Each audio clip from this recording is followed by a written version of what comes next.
Hello friends, welcome to my channel Growth academy.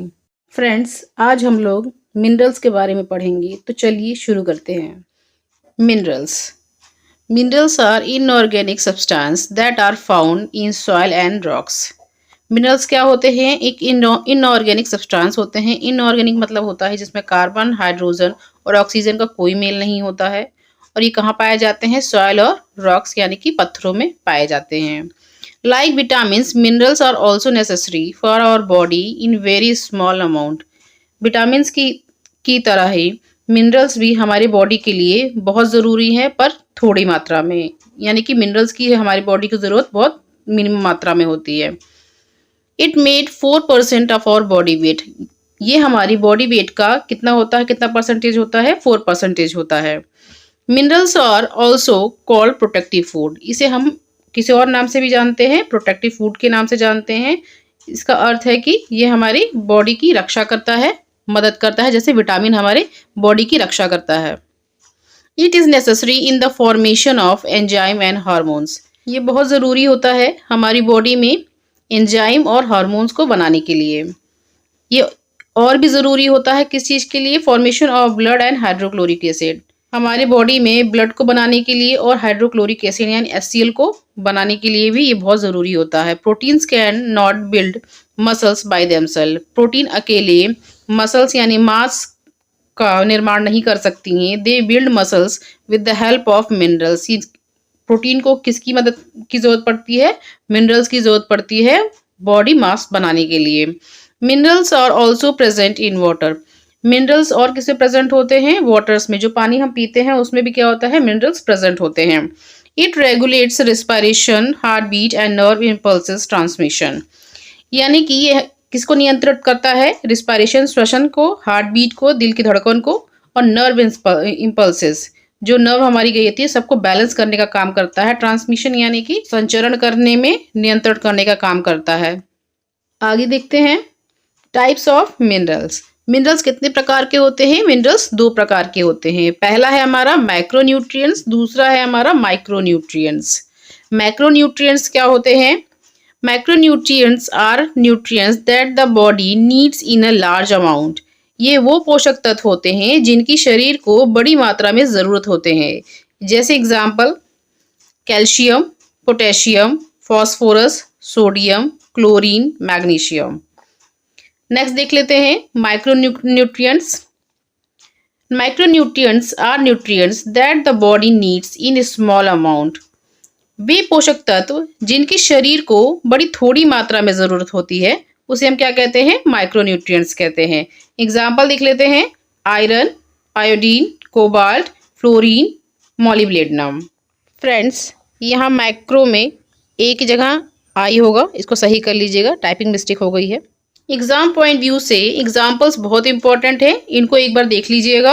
Example में से कोई भी उठा सकता है, जैसे मैग्नीशियम हो गया, कोबाल्ट हो गया। अब पूछ सकता है कि माइक्रोन्यूट्रिएंट्स है या फिर माइक्रोन्यूट्रिएंट्स है, इसलिए इसको ध्यान से, बहुत इंपॉर्टेंट है, छाट कर लिखा हुआ है, बहुत ज़्यादा याद करने की जरूरत नहीं है, जितना दिया है इस एग्जाम में उतना फंस जाएगा।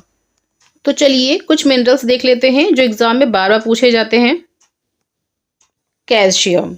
कैल्शियम के फंक्शंस देख लेते हैं, कार्य देख लेते हैं। For strong bones and teeth, necessary for blood clotting. Calcium हमारे बोन्स यानी कि हमारी हड्डियों को और हमारे दांतों को मजबूत बनाने का काम करता है, और हमारे शरीर में जो ब्लड क्लॉटिंग यानी कि खून के थक्का जमने में भी कैल्शियम की बहुत ज़रूरत होती है। Deficiency leads to soft bones, यानी कि कैल्शियम की कमी से क्या हो जाते हैं? हमारे जो बोन्स होते हैं वो मुलायम हो जाते हैं, सॉफ्ट हो जाते हैं। इनसे होने वाले रोग देख लेते हैं। ऑस्टोपोरोसिस और ऑस्टोमलेशिया, ये किस में पाए जाते हैं? बड़ों में पाए जाते हैं। रिकेट्स किस में होते हैं? बच्चों में होते हैं। ये हमने विटामिन चैप्टर में भी एक बार पढ़ा है। नेक्स्ट देखते हैं हाइपोकैल्सीमिया। इसमें क्या होता है? ब्लड की मात्रा कम हो जाती है, ब्लड में कैल्शियम की मात्रा कम हो जाती है। टिटेनी यानी कि involuntary muscles contraction due to the lack of calcium in blood. इसमें भी क्या होता है कि ब्लड में कैल्शियम की मात्रा कम हो जाती है, पर इसमें क्या होता है एक्स्ट्रा कि इनवॉलेंटरी जो मसल्स होते हैं, इनवॉलेंटरी मसल्स क्या होते हैं? जो अपने आप कार्य करते हैं। जैसे हम खाना खाते हैं तो डाइजेस्टिव सिस्टम में पचने का काम अपने आप होता है। तो जो वहाँ की मसल्स होती हैं वो कॉन्ट्रैक्शन यानी कि सिकुड़ने सिकुड़ने लगती हैं धीरे धीरे। उसको हम क्या कहते हैं, टिटैनी। उस रोग को क्या कहते हैं, टिटैनी। फूड सोर्सेज देख लेते हैं, फूड के स्रोत देख लेते हैं। मिल्क यानी कि दूध हो गया, पनीर, सोयाबीन हो गया, ग्रीन लीवी वेजिटेबल्स यानी कि हरे पत्तेदार सब्जियां हो गई, पल्सेस यानी कि दालें हो गई, नट्स यानी कि मेवे हो गए। ये सारे किसके स्रोत हैं, कैल्शियम्स के स्रोत हैं। चलिए तो नेक्स्ट देखते हैं, आयरन। आयरन के फंक्शन यानी कि कार्य देख लेते हैं। For the formation of haemoglobin in red blood cell.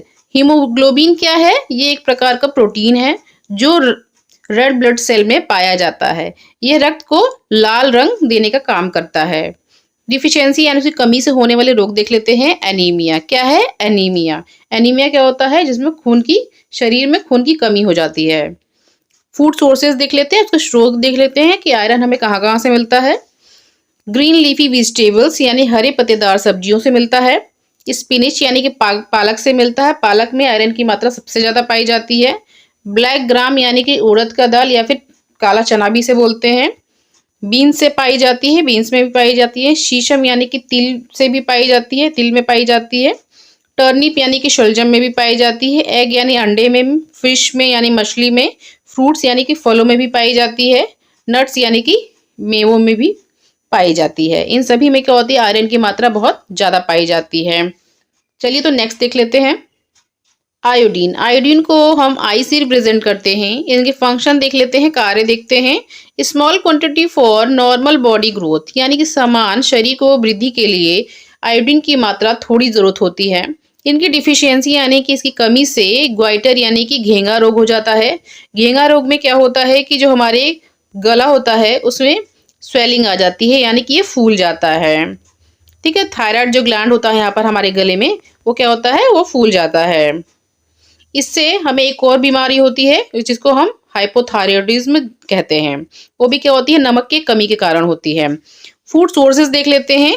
Green लीवी vegetables यानी हरे पत्तेदार सब्जियां, स्पिनिच यानी पालक, आयोडाइज्ड सॉल्ट, योगर्ट यानी कि दही, सी फूड्स यानी समुद्री भोजन जैसे मछली हो गया, झींगा हो गया, केकड़ा हो गया, कोकोनट वाटर। इन सभी से हमें आयोडीन की मात्रा मिलती है।